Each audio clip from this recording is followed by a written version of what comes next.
Your German surname was never a name, it was a receipt. Somewhere in the 1300s, a clerk looked at your ancestor, decided what he was worth to the town, and wrote one word beside him. That word is still on your documents today. Because medieval Germany split people into two worlds. The men who wore the armor, and the men who forged it. Your surname belongs to one of those sides, and it has been telling people which one for 800 years. These are 20 German surnames that reveal whether your blood is knightly or craftsman. Stay until number 1, because that name started as the lowest job in the forge and ended up commanding the largest army ever sent against Germany. If you care where you actually come from, subscribe to DNA Chronicles. We dig the buried history out of surnames every week. Number 20. Topfer. From the Middle High German Topf, meaning pot. Your ancestor sat at a wheel with wet clay running down his forearms, and every jug and bowl in his town came out of his kiln. No sword, no horse, no seat at the high table. If your name is Topfer, your family shaped the things ordinary Germans ate from every day. The next man pulled teeth and set bones, and in some towns that made him an outcast. Number 19. Bader, sometimes Bader, from bad, bath, marking the man who ran the bathhouse. But records suggest he did far more than heat water. He shaved beards, pulled teeth, and set broken bones. And yet tradition placed bathhouse keepers among the so-called dishonorable trades, barred from certain guilds. If your name is Bader, your ancestor healed people who would not sit beside him. The next one lived alone in the forest, and without him no sword in Germany gets made. Number 18. Kohler, also Kohler. The root is kola, coal, the charcoal burner. Picture a man camped for weeks beside a smoldering mound of timber, waking every few hours to keep the burn slow, his face permanently black. Charcoal was the fuel that fed every forge in the country. If your name is Kohler, your family supplied the heat that armed the knights. The next craftsman never touched soot, he dressed dukes. Number 17. Kirschner, also Kirschner, from the Middle High German Kursen, a fur cloak, the furrier. Martin, sable and ermine passed through his hands, and under the old sumptuary laws only certain ranks were allowed to wear them at all. If your name is Kirschner, your bloodline dressed the men who ruled. The next name held the German economy together with oak and iron. Number 16. Butcher, depending on the region, Fassbinder or Kueffer. From Bottisch, a vat, the barrel maker. Before crates and cans, everything moved in barrels. Wine, salted herring, flour, nails, gunpowder. A leaking barrel meant ruined cargo. If your name is Butcher, your ancestors built the containers that carried medieval Germany. The next man carved his personal signature into a cathedral, and you can still touch it. Number 15. Steinmetz. From Stein, stone, and a verb meaning to cut, the stonemason. He worked in a lodge beside the rising cathedral, and each mason chiseled a personal mark into the blocks he finished. Many of those marks are still visible on German churches today. Historians also trace the traveling stone lodges as one root of Freemasonry. If your name is Steinmetz, your ancestor's private symbol may still be sitting in a wall right now. The next name raised the houses those masons slept in. Number 14. Zimmermann, also Zimmermann. Today Zimmer means room, but the older sense was timber, and the work of building with it. The carpenter. He is why the half-timbered houses of Rothenburg are still standing 5 centuries later, joints cut so tight they needed no nails. If your name is Zimmermann, your family framed the town's tourist's photograph. The next craftsman's descendants ended up in open revolt. Number 13. Weber, also Weber, from weben, to weave. Your ancestor sat at a loom in a low, damp room, paid by the piece, hands moving in the same rhythm until he could no longer see the thread. Craftsman, but a poor one. In 1844, the Silesian weavers rose against the merchants who set their wages. If your name is Weber, your bloodline knew the loom and the fury that came with it. The next man made shoes, and a whole city sang the poems he wrote between them. Number 12. Schuster. Also shoemaker or shoeman. Schuster traces back to the Latin sutor, a stitcher, shoemaker. Leather, wax thread and an awl, in a room that smelled of tanning oil. The most famous was Hans Sachs of Nuremberg, a working shoemaker in the 1500s who wrote thousands of songs and became the best-known Meistersinger. If your name is Schuster, your ancestors kept a nation walking. Every name so far has come from the workshop. The next one is where that changes. Number 11. Sattler. From sattel, saddle.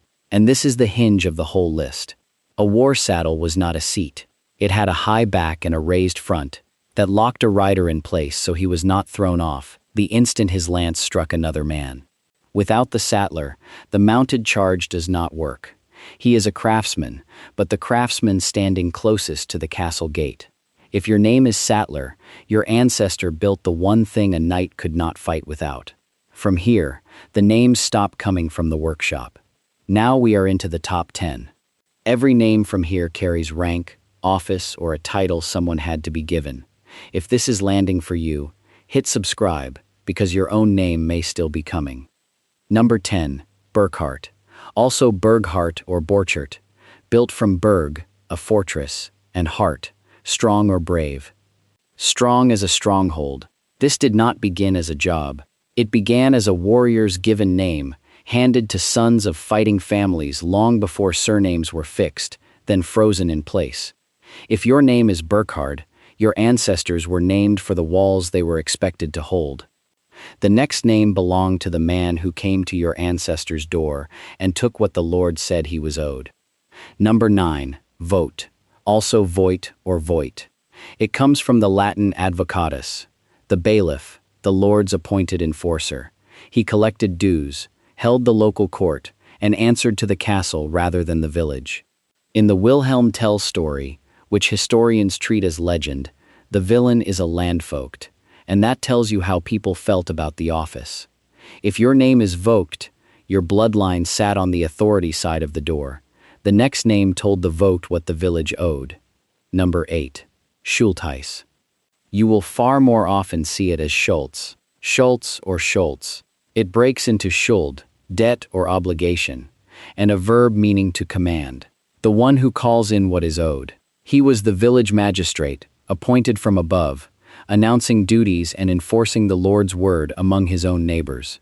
If your name is Schultz, your ancestor held power over the people standing next to him.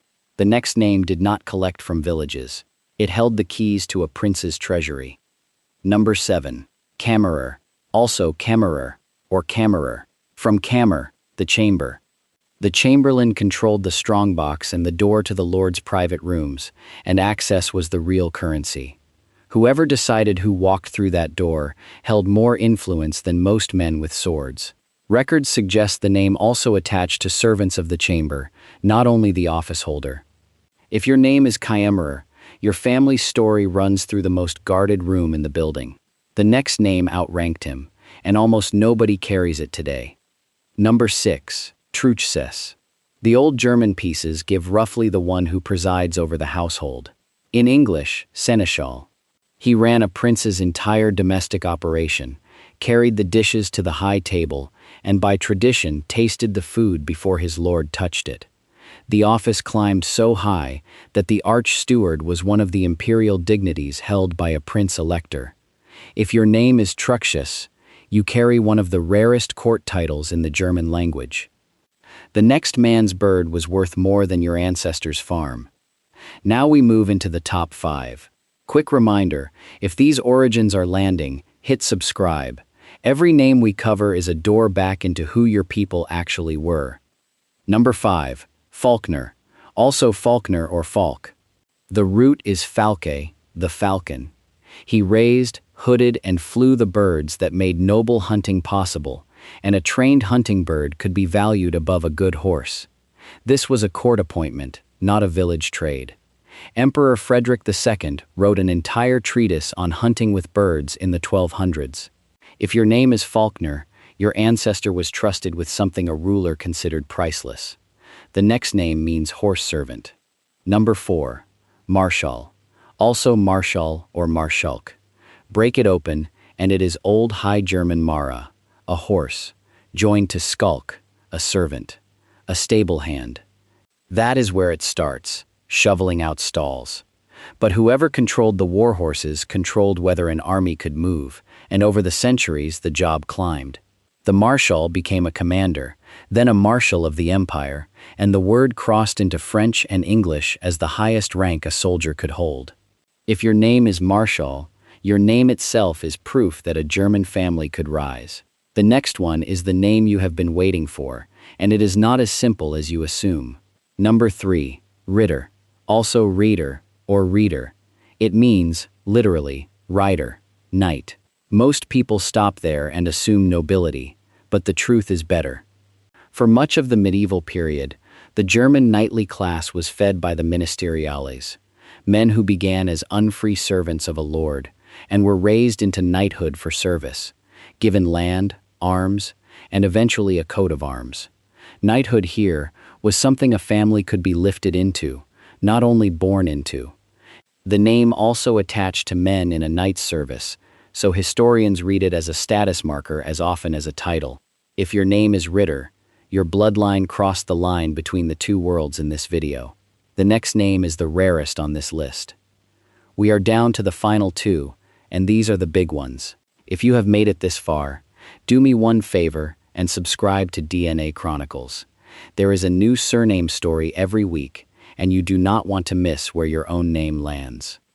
Number 2, Schwertfeger, also Schwertfeger. It splits into Schwert, sword, and Fegen, to scour or polish. And this was not the blacksmith. The smith forged the raw blade and handed it over. The Schwertfeger ground the edge, polished the steel to a mirror, fitted the hilt, the guard, and the grip, and delivered a finished weapon. In several German cities, this was a separate guild, and the surname is scarce today. If your name is Schwertfeger, your ancestor was the last man to hold a sword before the man who killed with it. And now number 1.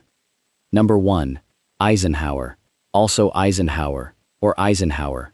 It is Eisen, iron, and Hauen, to hew, or strike, the iron striker.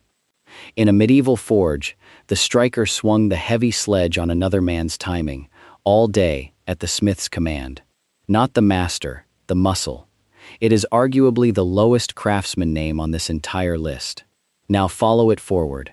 In the 1700s, a family carrying that name left the Palatinate for Pennsylvania, and over the generations, the spelling softened into Eisenhower.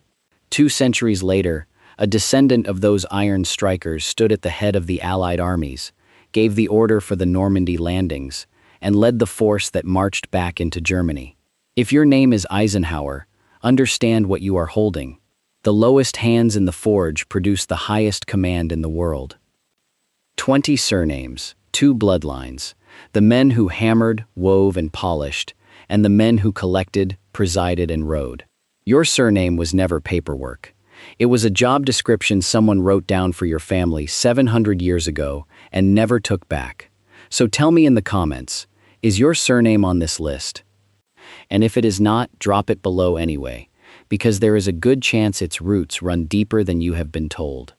If you made it all the way to number 1, subscribe to DNA Chronicles. Next week we go further back, into the names that existed before Germany did.